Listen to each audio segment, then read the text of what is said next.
अल-खिदमत फलाह committee के सदस्य सरताज खान का कहना था कि 10 फरवरी से 13 फरवरी तक जारी रहने वाला वोमेन फेस्टिवल इस बात की तस्दीक है कि जमात इस्लामी में औरतों का किरदार क्या है और औरतों को जमात इस्लामी में क्या अहमियत हासिल है। इस मौके पर अल-खिदमत फलाह कमेटी के इंफॉर्मेशन सेक्रेटरी इमरान फरियाद ने कहा कि वोमेन फेस्टिवल में औरतों ने बढ़ चढ़ कर हिस्सा लिया और इनामात भी पाए। मुल्क के बड़े बड़े शोरा कराम ने भी वोमेन फेस्टिवल में शमूलियत इख्तियार की। आज 13 रजब को हजरत अली का जश्न वलादीत बड़े शान व अकीदत से मनाया जा रहा है। 110 न्यूज़ की तरफ से तमाम नाजरीन को जश्न मौलूद काबा मुबारक हो। लाहौर की तरह फैसलाबाद के इलाका जड़ावाला में भी म्यूनसिपल कमेटी की बदतरीन कारकर्दगी, जगह जगह गंदगी के ढेर नजर आने लगे। शहरी इस सूरत हाल से मजीद परेशान।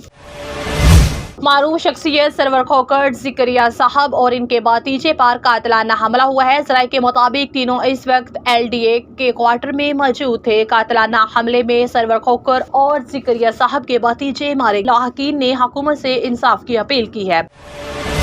निजी चैनल के एंकर पर्सन इकराल हसन पर हमला, जिसमें वो शदीद जख्मी हो गए। इत्तला के मुताबिक जरूरी इलाज के बाद वो घर मुंतकिल हो गए। इस्लामाबाद में तकरीब से खिताब करते हुए वज़ीर आज़म इमरान खान ने कहा कि 22 करोड़ अफराद मुल्क की बहुत बड़ी ताकत और बड़ी मार्केट होते हैं, लेकिन 22 करोड़ में से सिर्फ 20 लाख अफराद टैक्स देते हैं। बहुत से लोग अच्छे लाइफ स्टाइल गुजार रहे हैं लेकिन टैक्स नहीं देते। वज़ीर आज़म का कहना था कि अब टेक्नोलॉजी का दौर है, टेक्नोलॉजी के जरिए आप टैक्स न देने वालों को पकड़ लेंगे। मजीद कहा कि हम ओवरसीज पाकिस्तानियों के लिए आसानियाँ पैदा करेंगे।